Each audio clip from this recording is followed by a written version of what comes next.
నమస్తే అండి. ఈ వీడియో సంథింగ్ స్పెషల్. నేను ఇప్పుడు మ్యూజిషియన్ వీణా శ్రీవాణి కింద వీడియో చేయట్లేదు. ఒక సీనియర్ మీడియా పర్సన్, ఒక జర్నలిస్ట్ గా ఈ వీడియోని చేస్తున్నాను. బికాస్ నేను సీనియర్ మీడియా పర్సన్ అని చెప్పుకోవటానికి ఒక పర్ఫెక్ట్ ఎలిజిబుల్ పర్సన్ని.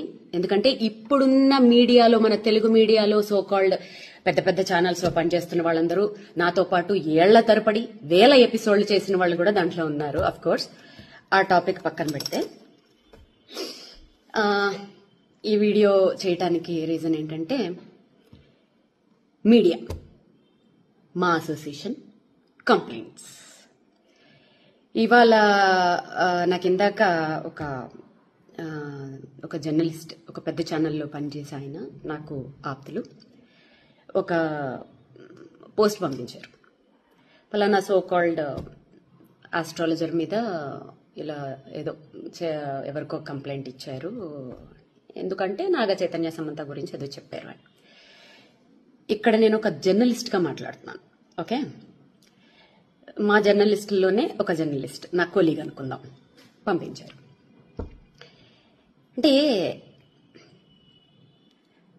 సరే, ఒక జ్యోతిష్యం చెప్పిన ఒక మనిషి మీద సో కాల్డ్ ఛానల్స్ గంటలు గంటలు మీటింగులు పెట్టేసి గంటలు గంటలు టైం స్పెండ్ చేసేసి అంత అవసరం ఏముందన్నది అర్థం కాలేదు. ఎందుకంటే మీడియా అనేది ఎంత పవర్ఫుల్ అండి. అసలు మీడియా అనేదానికి అసలు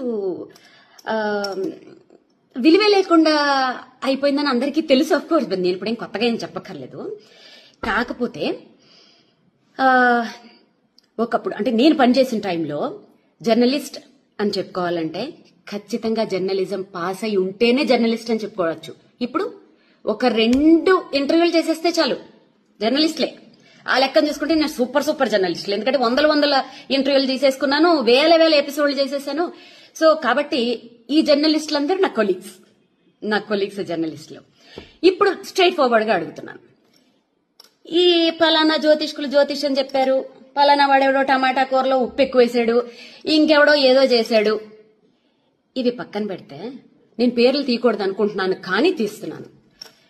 గత నెల రోజుల నుంచి ఈ సో కాల్డ్ ఛానల్స్ లో రాజ్ తరుణ్, లావణ్య, వీళ్ళిద్దరిని వీళ్ళ స్టోరీని కూర్చోపెట్టి ఛానల్స్ కి ఉన్న మినిమం నీకు రూల్స్ కూడా తెలియకుండా, ఒక బీప్ సౌండ్ లేకుండా, నువ్వు వాడితో పడుకున్నావు, నువ్వు దీంతో పడుకున్నావు, బూతులు. ఇంకొకటి ఏంటంటే, ఒక ఛానల్ అయిపోయిన వెంటనే బయట చెప్పుకుంటే సిగ్గుపోతుంది, ఒక పెద్ద శాటిలైట్ ఛానల్స్ కూడా, రండి మేడం మా ఛానల్ కి రండి మేడం, మీకు న్యాయం చేస్తాం. ఏం చేస్తారు? అదేదో సినిమాలో లాగా పోరాడతాం అంటే ఏం ఆడతారు అన్నట్టు వాళ్ళకి న్యాయం మీరు ఏం చేస్తారు? మీకు రేటింగుల కోసం కదా. పోనీ వాళ్ళు బూతులు మాట్లాడుతున్నారా? కాదు. ఒక పిల్ల వచ్చి కూర్చుని ఇంకో పిల్ల జీవితాన్ని లాగేస్తుంది దాంట్లోకి. ఆ పిల్ల పడుకుంది, ఈ పిల్ల పడుకుంది. వాళ్ళకి పర్సనల్ లైఫ్లు ఉండవా? వాళ్ళకి మొగుళ్ళు పిల్లలు లేరా? అప్పుడు ఏమయ్యాయి మీ మనోభావాలన్నీ? అంటే మీ మీద సో కాల్డ్ మా జర్నలిస్టుల మీదే ఎవరు కేసులు పెట్టేవాళ్ళు లేరా? ఉండరా? సో ఇది ఎవరు ఆలోచించుకోవాలి చెప్పనా? ఆడియన్స్, మెయిన్ గా యూత్ ఆలోచించుకోవాలి. ఒక శాటిలైట్ ఛానల్ 24 hours లో విద్యార్థుల నోటిఫికేషన్స్ కోసం గాని, ఉద్యోగాల కోసం గాని, రైతుల ప్రాబ్లమ్స్ కోసం గాని, ఆడవాళ్ల సెక్యూరిటీల కోసం గాని, ఇంకా దేని గురించి గాని అట్లీస్ట్ ½ an hour అయినా ప్రచారం చేస్తున్నాయండి. ½ an hour. సో మీకొక విషయం, దీంట్లో మీకొక ఇంట్రెస్టింగ్ టాపిక్ చెప్తాను. మా జర్నలిస్టులలో, మా కొలీగ్స్ లో ఒక్క జర్నలిస్ట్ ని మీరేమన్నా అని చూడండి, తేనెటీగ మీద రాయి పడితే ఎలా ఉంటుంది తెలుసా? అలా వచ్చేస్తారు. ఆ యూనిటీ మీలో ఉండాలి. ఓకే, సో కాల్డ్ ఈ మధ్య జర్నలిస్టులు ఎలా తయారయ్యారంటే, క్వశ్చన్లు అడుగుతుంటే కూడా అది క్వశ్చన్ లాగా అనిపిస్తలేవు, నాకు ఇంట్రాగేషన్ లాగా అనిపిస్తుంది. అన్నా ఎందుకన్నా ఆ రేంజ్ లో అడగాలి? మామూలుగా అడగచ్చు కదా క్వశ్చన్లు. కొంతమంది న్యూస్ రీడింగ్స్ చదువుతుంటారు, వాళ్ళు న్యూస్ రీడ్ చేస్తున్నట్టుండదు. ఫ్యాక్షన్ డైలాగులు చెప్తున్న ఫీలింగ్ వచ్చేస్తూ ఉంటుంది నాకు. సో ఇంకా ఏదైనా అసలు ఏ ఛానల్స్ అయినా ఒక సెలబ్రిటీని వదులుతుందా? అసలు నిజంగా వాస్తవానికి మాట్లాడుకుంటే ఈ సెలబ్రిటీలకు అసలు ప్రైవసీ లేకుండా చేస్తుంది ఎవరు? సోకాళ్ళు మనమే కదండి. వాళ్ళని ఒక ఎయిర్పోర్ట్లలో బతకనివ్వరు, వాళ్ళని ఒక కనీసం ఫ్యామిలీతో హోటల్కి వెళ్ళనివ్వరు, ఇంకెవరితోటన్నా వెళ్తే ఇంకా మంగళహారతే, వాళ్ళకి నచ్చిన డ్రెస్సులు వేసుకొనివ్వరు. ఎవరండి సెలబ్రిటీలకి అసలు ప్రైవసీ లేకుండా చేస్తుంది? సోకాల్డ్ మనమే కదా, మన జర్నలిస్టుల మిత్రులమే కదండి. ఏదైనా చిన్నది ఇష్యూ వస్తే అసలు ప్రూవ్ అవ్వవు, చిన్నది వస్తే చాలు. మొన్న నిహారిక అమ్మాయి చెప్తుంటే నాకే బాధేసింది. కెమెరామెన్లు వాళ్ళ పెరట్లోంచి గోడలు కూడా దూకేసి అసలు స్నానాలు చేయకుండా మొహాలు కడగకుండా 4-5 రోజులు వాళ్ళ కొంపల ముందు దేకేసి వాళ్ళ బయటల కోసం వాళ్ళు దొంగతనంగా వాళ్ళని షూట్ చేసేయడానికి. ఏ ఎందుకంత దిగజారిపోవాలి మీడియా అంటే అదా? కాదు. ఆఫ్టర్ కరోనా ఏమైపోయిందంటే ప్రతి ఒక్కళ్ళకు కుటీర పరిశ్రమను పెట్టేసుకుంటున్నారు. ఆ కుటీర పరిశ్రమలు ఎంత దారుణంగా ఉంటున్నాయి అంటే, ప్రధానమంత్రి మోడీని మొదలు పెట్టుకుంటే, కొండ మీద వెంకటేశ్వర స్వామిని మొదలు పెట్టుకుంటే, ఒక జీసస్, అల్లా, దేవుడు, దెయ్యం ఏమీ లేదు. ఎవరిని పడితే వాడు వాడిని బూతులు తిట్టుకోను, వాడు వీడి బూతులు తిట్టేసుకోను. ఇది మనకి ఆర్టికల్ 19A ఇచ్చిన ఒక వరం. ఇక్కడ ఏంటంటే జోకు, ఒకళ్ళ మీద ఒకళ్ళు కేసులు వీటి మీద ఏం పనిచేయవు. అలా పెట్టదలుచుకుంటే ఎన్నో పెట్టచ్చు. సో ఇవాళ పొద్దుట మంచు విష్ణు అన్న ఫోన్ చేసి చాలా మర్యాదగా ఎంత చక్క పద్ధతిగా మాట్లాడాడు పాపం అతను. ఆ కల్చర్ బాగా నచ్చింది. అఫ్కోర్స్ విష్ణన్న ఒక పెద్ద హీరో కొడుకు గురించి ఒక జ్యోతిష్కుడు జ్యోతిష్యం చెప్పాడని కేసులు పెడతామని వీళ్ళు పెడుతున్నారని చెప్పి మీ దగ్గరికి వచ్చిన జర్నలిస్టులని మీరేమడగాలి తెలుసా? 100 మంది, ఒక్క సినిమా మీద 100 కుటుంబాలు ఆధారపడి ఉంటాయి. ఓకేనా?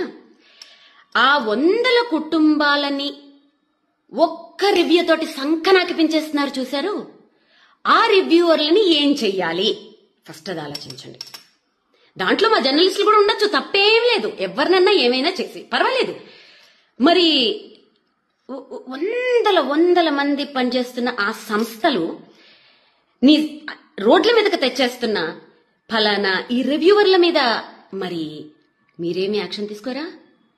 అంటే ఆ రివ్యూస్ ఇచ్చే వాళ్లలోనే మా జర్నలిస్టులే ఉన్నారని చెప్పి మీరు ఆలోచిస్తున్నారా? అంటే జర్నలిస్టుల మీద కేసులు పెట్టే వాళ్ళు ఎవరు లేరా? పెట్టకూడదా?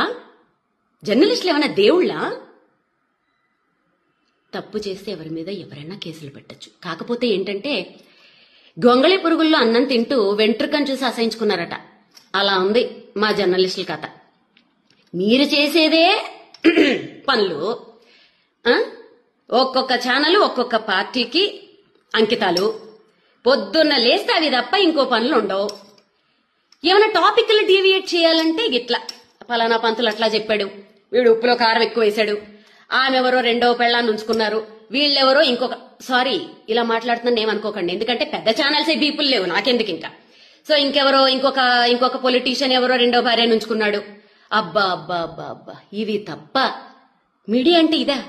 ఇంత దరిద్రమా? సో ఫైనల్ గా నేనేం చెప్తున్నానంటే, యూత్ మారండి.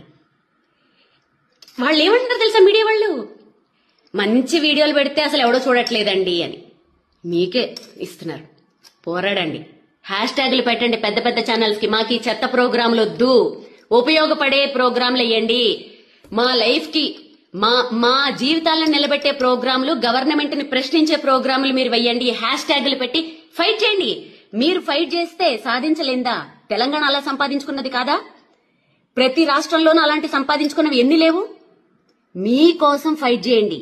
ఎంటర్టైన్మెంట్ కావాలంటే మీ ఫ్యామిలీ మెంబర్స్ లో, మీ ఫ్రెండ్స్ లో వెతుక్కోండి. అంతేగాని మీడియాలో ఎంటర్టైన్మెంట్ కోసం మీ జీవితాలు నాశనం చేసుకోకండి. ఛానల్స్ ని ఎదిరించి ప్రశ్నించండి.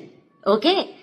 మీరు ప్రశ్నించి మీరు సాధించిన రోజు మీ ముందు నిలబడి యాజ్ ఎ సీనియర్ జర్నలిస్ట్ నేనే ఫైట్ చేస్తా.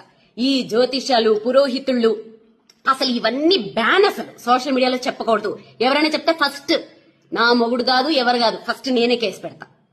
ఓకే? అసలు ఈ వీటికి నాంది పలికింది ఎవరు? మీడియా వాళ్లే కదా.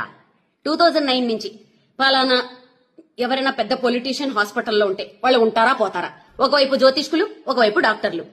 పలానా క్రికెట్ మ్యాచ్లు వస్తుంది, ఎవరు విన్ అవుతారు? ఓ పక్క జ్యోతిష్కులు, ఓ పక్క డాక్టర్లు. దాంట్లో ఫస్ట్ గా వేణుస్వామి ఉండాలి, లేకపోతే మళ్ళీ అది ఎవడో చూడడం. ఓకే, ఓ పలానా సినిమా, ఈ సినిమా హిట్ అవుతుందా ఫట్ అవుతుందా? ఓ పక్క డైరెక్టర్లు, ఓ పక్క జ్యోతిష్కులు. అసలు దీనికి నాంది పలికింది ఎవరు? సోకాల్డ్ 6 జర్నలిస్టులు, మన టీవీ ఛానల్సే కదండి. ఇప్పుడు ఎవరికి వాళ్ళు కుటీర పరిశ్రమలు పెట్టుకుని ఓన్ గా చెప్పుకుంటూ ఉంటే మీకు నొప్పి వచ్చింది కదా. ఇక్కడ మారేది మారరు సోకాల్డ్ ఛానల్స్, సోకాల్డ్ రాత్రికి రాత్రి పుట్టుకొచ్చేసిన చుట్టుకు పుట్టుకు యూట్యూబ్ ఛానల్స్. మారాల్సింది ఆడియన్స్, మారాల్సింది యూత్. మీరు మారండి. మాకు ఈ దిక్కుమాలిన ప్రోగ్రాములు వద్దు, మేము చూడము అని చెప్పి హ్యాష్ ట్యాగులు పెట్టి ఫైట్ చేయండి. మీలో ఆ రిజల్యూషన్ వచ్చినప్పుడు అన్ని మారతాయి.